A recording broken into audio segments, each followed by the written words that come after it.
હાય friends, good morning. Samved સ્કૂલમાંથી વૈજી sir આપ સૌનું સ્વાગત કરું છું. આપણે છેલ્લા લેક્ચરમાં કાર્બોક્સિલિક એસિડની બનાવટ સમજ્યા હતા.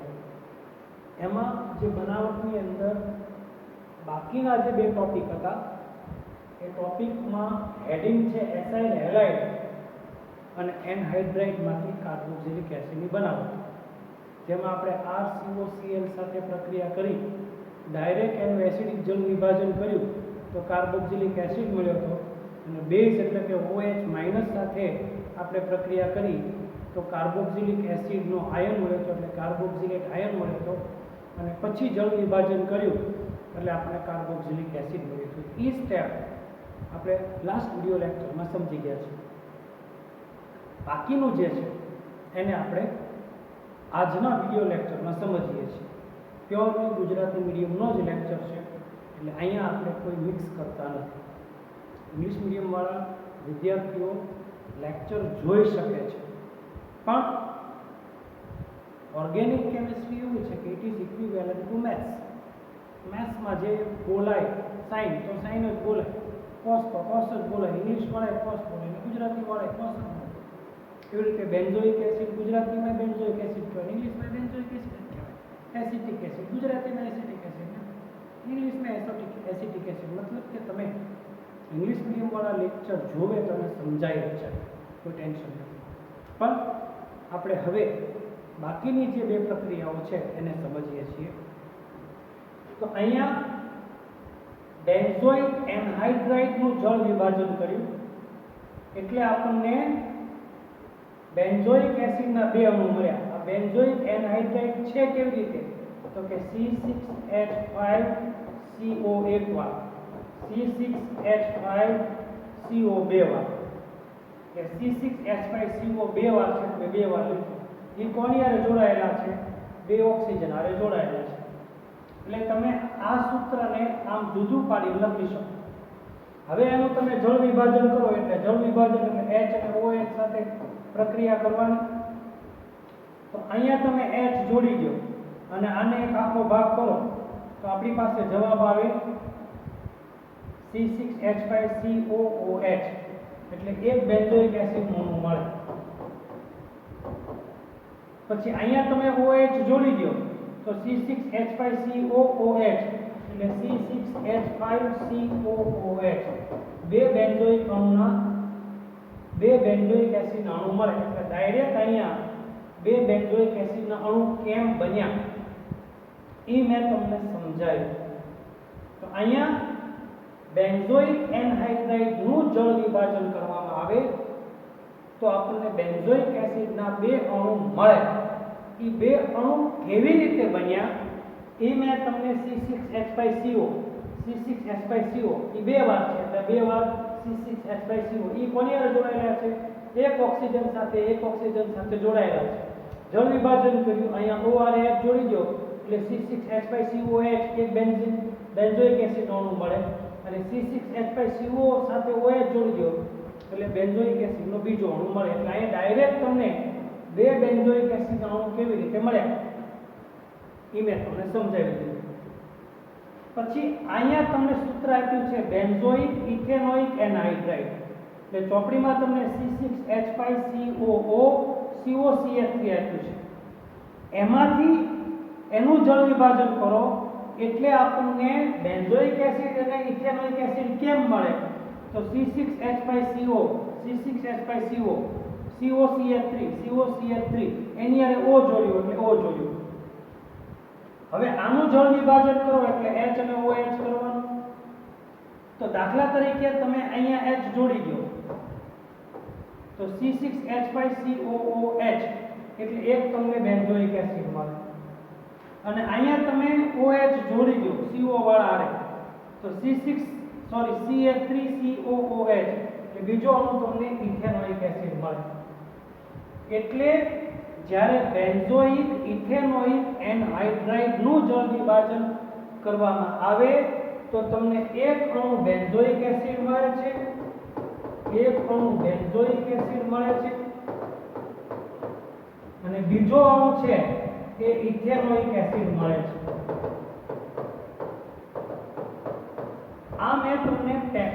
બુકમાં જે રીતે આપ્યું છે એને મેં છૂટું પાડીને તમને સમજાવવા પ્રયત્ન કર્યો, એટલે તમારે ગોખવું ન પડે, તમને આરામથી સમજાઈ જાય.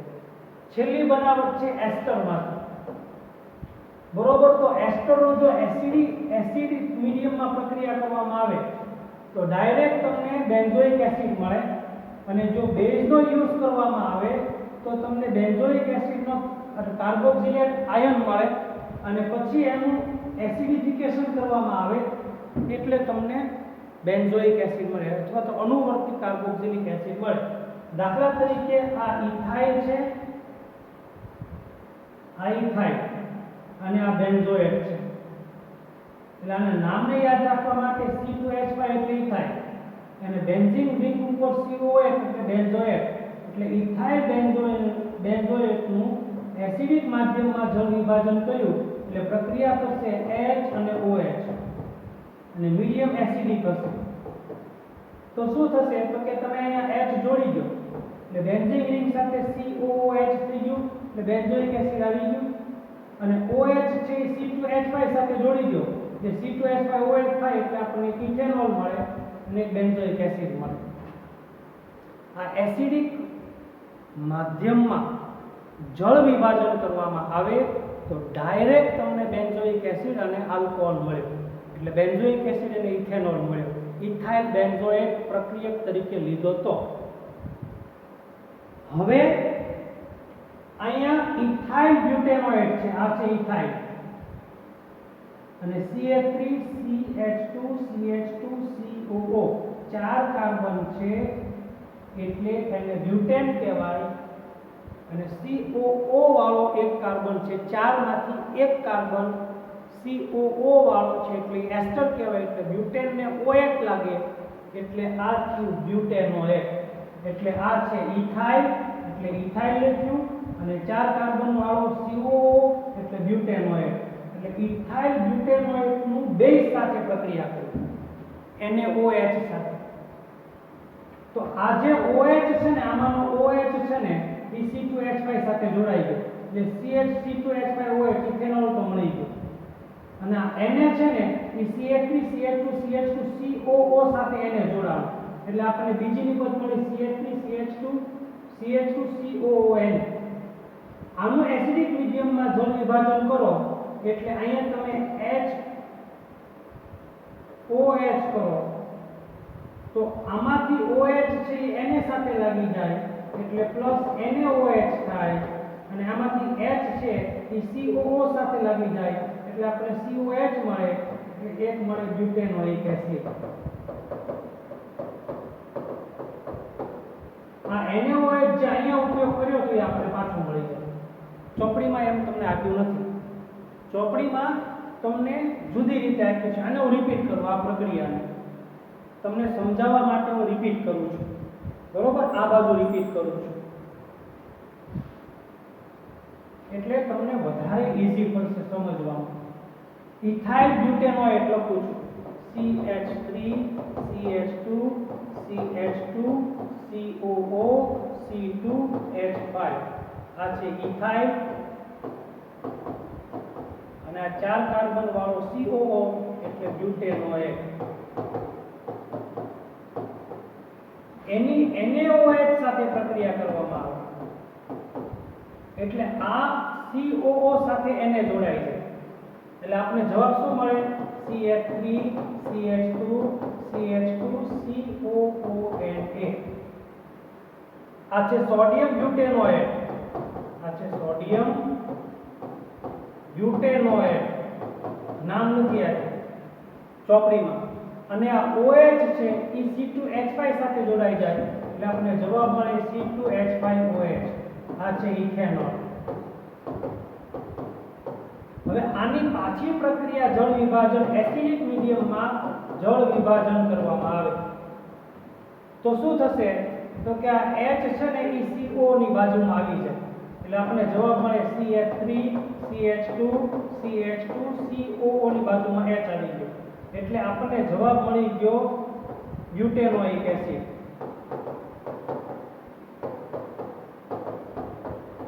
અને આ OH છે ને Na સાથે જોડાય છે એટલે પ્લસ NaOH મળે. સમીકરણને બેલેન્સ કરવું હોય તો અહીંયા જે NaOH તમે વાપર્યો તો એ NaOH તમને પ્રક્રિયાને અંતે પાછો મળી જાય.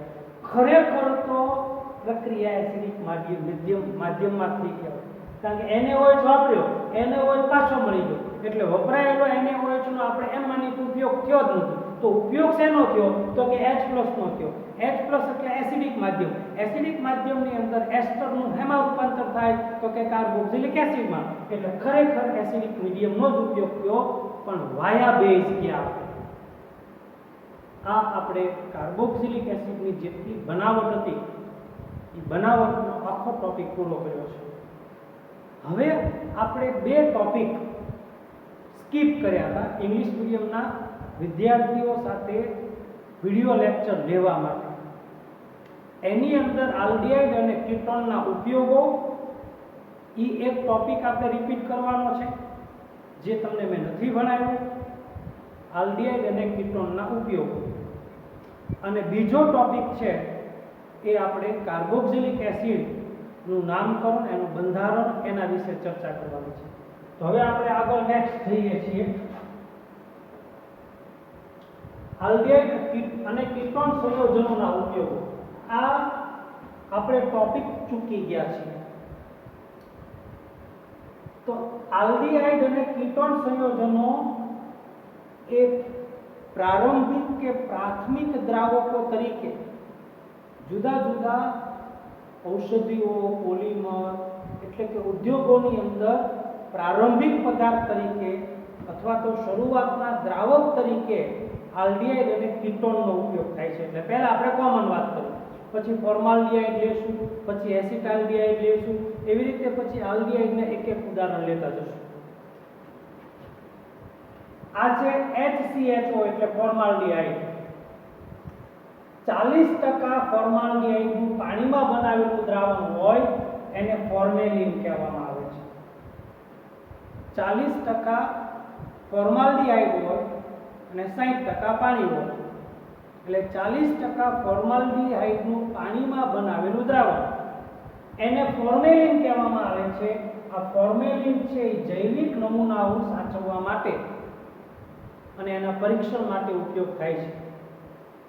તમે બી ગ્રુપના વિદ્યાર્થીઓ હો અથવા એ ગ્રુપના વિદ્યાર્થીઓ હો, 9મા ધોરણની અંદર 10મા ધોરણની અંદર તમને જૈવિક નમૂનાઓ માછલી છે અથવા બીજા કેટલાક જૈવિક પ્રાણીઓને એક બોટલની અંદર સાચવીને રાખ્યા હોય અને એ બોટલની અંદર પ્રવાહી ભરેલું હોય. એ જે પ્રવાહી ભરેલું છે જેમાં મૃત નમૂનાઓ સાચવેલા છે એ પ્રવાહી ફોર્મેલિન છે. એટલે જૈવિક નમૂનાઓ સાચવવા માટે અને એના પરીક્ષણ માટે 40% ફોર્માલ્ડિહાઇડ અને 60% પાણી ધરાવતું દ્રાવણ છે એને ફોર્મેલિન કહેવામાં આવે છે.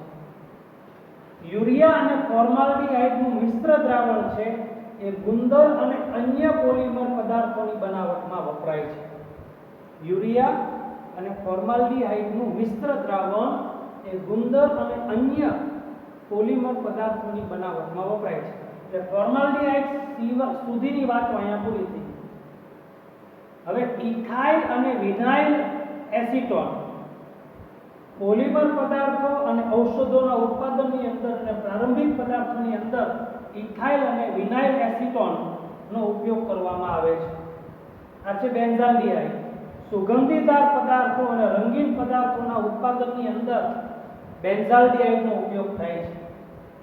એસિટોન અને કીટોન એ ઔદ્યોગિક દ્રાવકોમાં ઉપયોગ થાય.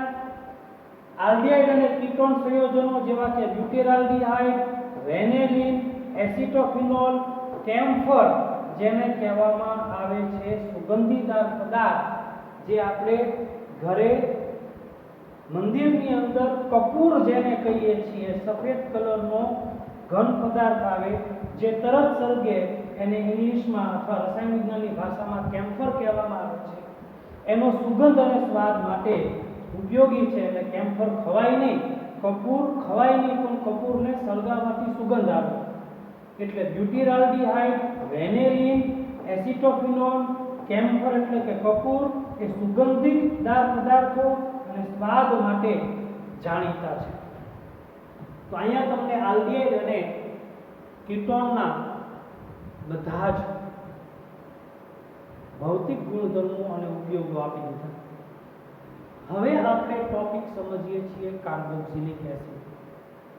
તો કાર્બોક્સિલિક એસિડ ની પ્રાથમિક માહિતી અને એનું નામકરણ એ આપણા માટે ખૂબ અગત્યનું છે. એટલે નામકરણની બે પદ્ધતિ છે જે આપણે જાણીએ છીએ. એક પદ્ધતિ છે એ સામાન્ય નામકરણ પદ્ધતિ છે અને બીજી પદ્ધતિ છે એ આયુપેક નામકરણ પદ્ધતિ છે. પરંતુ એવું માનવામાં આવે છે કે કાર્બોક્સિલિક એસિડ ના નામ, ખાસ કરીને સામાન્ય નામ, એ જે તે વનસ્પતિ અથવા તો પ્રાણીઓમાંથી કાર્બોક્સિલિક એસિડ બન્યો એને આધારે એનું નામકરણ કરવામાં આવ્યું છે. એની પહેલા કાર્બોક્સિલિક એસિડનું એક સસ્પેન્શન બંધારણ આપ્યું છે. એ હું તમને દોરીને સમજાવું છું. તો અહીંયા ચોપડીમાં R નથી, હું R દોરું છું. અહીંયા C ડબલ બોન્ડ O, અહીંયા O અને H. આ ઓક્સિજનના વધેલા 4 ઇલેક્ટ્રોન. તો પહેલું સસ્પેન્શન બંધારણ શું થશે? તો કે આ બંધના ઇલેક્ટ્રોન O પાસે વ્યા જાય. એટલે O છે એ 2 ઇલેક્ટ્રોન મેળવી લેશે, એટલે કે પોતાનો ઇલેક્ટ્રોન અને બંધનો ઇલેક્ટ્રોન મેળવશે, એટલે ઓક્સિજન માઈનસ થઈ જશે અને એની સામે કાર્બન પ્લસ થઈ જશે. એટલે R કાર્બન પ્લસ થઈ જાય, ઓક્સિજન છે એ માઈનસ થઈ જાય. અહીંયા માઈનસ થઈ જાય ને સાથે 2 ઇલેક્ટ્રોન બતાવવા હોય તો તમે બતાવી શકો. અને આ OH એમનેમ રાખવાનું. એટલે પહેલા સ્ટેપમાં મેં ખાલી આ જે એક બંધ છે એ એક બંધના 2 ઇલેક્ટ્રોન બતાવ્યા અને ઓક્સિજન ઉપર માઈનસ થઈ ગયું. કાર્બન ઇલેક્ટ્રોન પોતાનો આપી દીધો એટલે કાર્બન પ્લસ થઈ ગયો. આ પહેલું સસ્પેન્શન બંધારણ છે. એટલે એક ફેરફાર અહીંયા કરવાનો, 2 ફેરફાર કરવાના છે. એક ફેરફાર આ દ્વિબંધમાં કરવાનો હતો જે મેં કરી નાખ્યો. હવે બીજો ફેરફાર અહીંયા કરવાનો છે કે આ ઇલેક્ટ્રોનના બંધ બને, એટલે આ ઇલેક્ટ્રોનનો બંધ થઈ જાય. એટલે ઓક્સિજન પોતાનો ઇલેક્ટ્રોન આપે છે અને બંધ માટે વધારાનો ઇલેક્ટ્રોન 2 ઇલેક્ટ્રોન આપે છે, એટલે ઓક્સિજન પ્લસ થઈ જશે અને અહીંયા એક બંધ છે એના દ્વિબંધ થઈ જશે. ઉપર કોઈ ફેરફાર નહીં કરવાનો, ઉપર કોઈ ફેરફાર કરતા નથી, પણ અહીંયા એક બંધનો દ્વિબંધ થઈ જાય, ઓક્સિજનના 4 ઇલેક્ટ્રોનના 2 ઇલેક્ટ્રોન થઈ જાય અને આ H એમનેમ રહે અને ઓક્સિજન પ્લસ થઈ જાય. આ એનું સસ્પેન્શન બંધારણ છે. કાર્બોક્સિલિક એસિડમાં આ રીતે એનું સસ્પેન્શન બંધારણ જોવા મળે અને એ સસ્પેન્શન બંધારણને કારણે કાર્બોક્સિલિક એસિડ ખૂબ બધી રાસાયણિક પ્રક્રિયાઓ આપે છે. હવે આપણે નામકરણની અંદર જઈએ. ફરીથી આ સમજાવવું જરૂરી હતું એટલે મેં તમને સમજાવી દીધું. હવે કાર્બોક્સિલિક એસિડનું નામકરણ એ કાર્બોક્સિલિક એસિડ જે તે પ્રકારના પ્રાણીઓમાંથી અને વનસ્પતિમાંથી મળી આવ્યા છે એને આધારે એનું નામકરણ કર્યું છે. પહેલા કાર્બોક્સિલિક એસિડ 2 ક્રિયાશીલ સમૂહનો બનેલો સંયોજન છે. કાર્બોક્સિલિક એસિડ એટલે R C double bond O અને OH, એટલે એક આલ્કોહોલ સમૂહ છે અને એક કીટોન સમૂહ છે અથવા કાર્બોનિલ છે. એટલે CO એટલે કાર્બોનિલ, કાર્બોનિલ અને આલ્કોહોલનું મિશ્રણ એટલે કાર્બોક્સિલિક એસિડ છે. ફોર્માલ્ડિહાઇડ પહેલું, આ સામાન્ય નામ છે. ફોર્મેલિન અથવા ફોર્માઇકા એ લાલ કીડી થાય. લેટિન ભાષામાં એને ફોર્માઇકા કહેવાય. લેટિન ભાષામાં લાલ કીડીના સંશ્લેષણમાંથી જે ફોર્માલ્ડિહાઇડ નહીં પણ ફોર્મિક એસિડ, આપણે કાર્બોક્સિલિક એસિડની વાત કરીએ, ફોર્મિક એસિડ,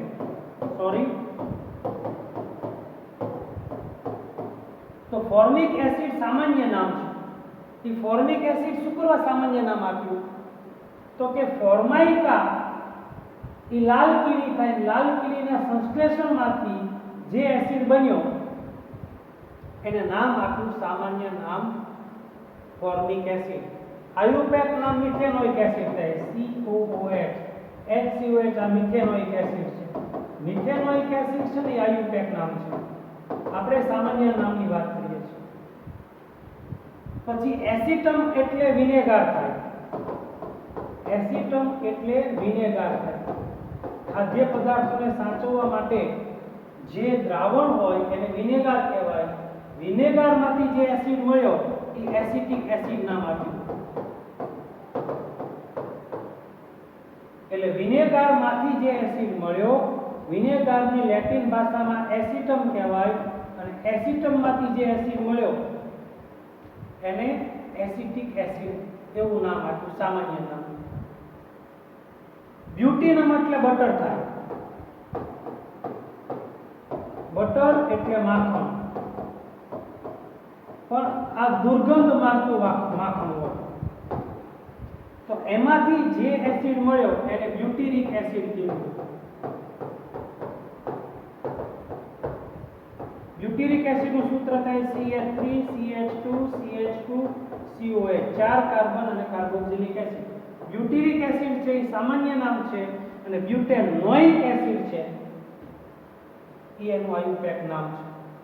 તો કાર્બોક્સિલિક એસિડમાં બે ક્રિયાશીલ સમૂહ છે, એક કાર્બોનિલ સમૂહ છે અને એક આલ્કોહોલ સમૂહ છે.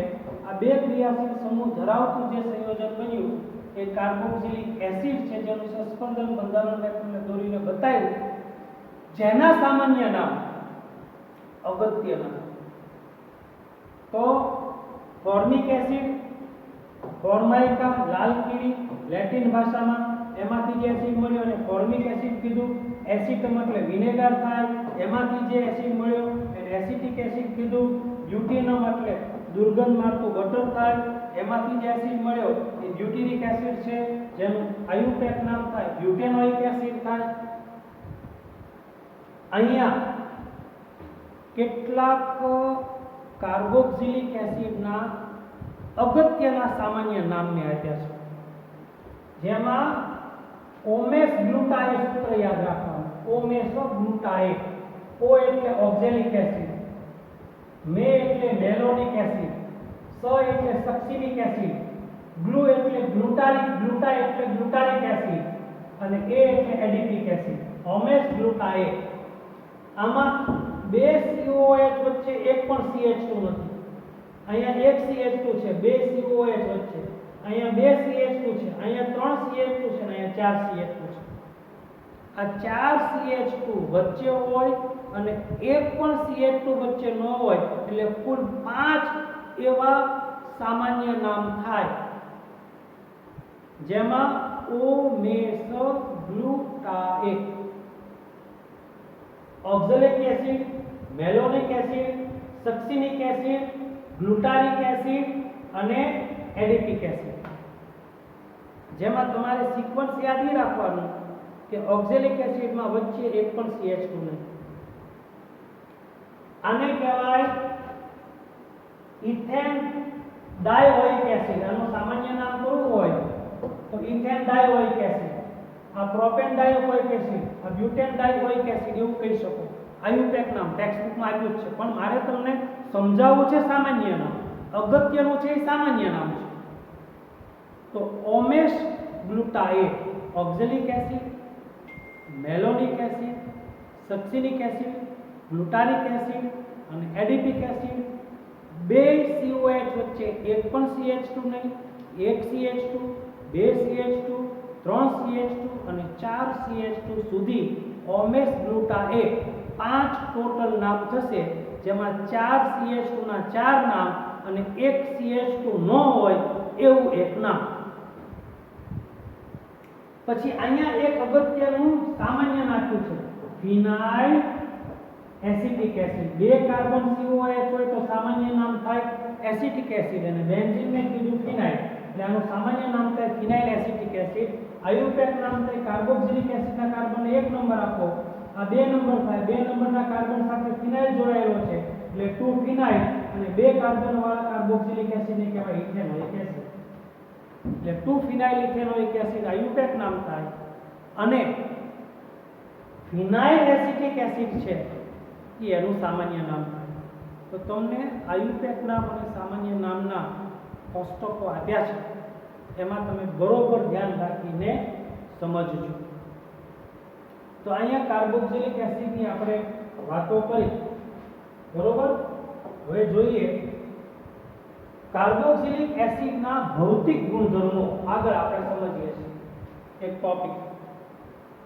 તો કાર્બોક્સિલિક એસિડમાં એલિફેટિક કાર્બોક્સિલિક એસિડ જેમાં વધુમાં વધુ 9 કાર્બન હોય, એટલે મિથેનોઇક એસિડ થી શરૂ કરી અને 9 કાર્બન સુધીના કાર્બોક્સિલિક એસિડ છે એ ઓરડાના તાપમાને અરુચિકર વાસ ધરાવતા રંગવિહીન પ્રવાહી છે.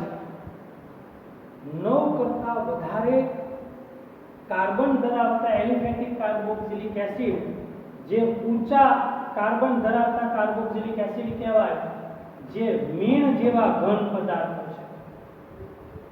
કાર્બોક્સિલિક એસિડનું ઉત્કલન બિંદુ E આલ્ડીહાઇડ, કીટોન અને આલ્કોહોલ લગભગ સમાન આણ્વીય દળ ધરાવતા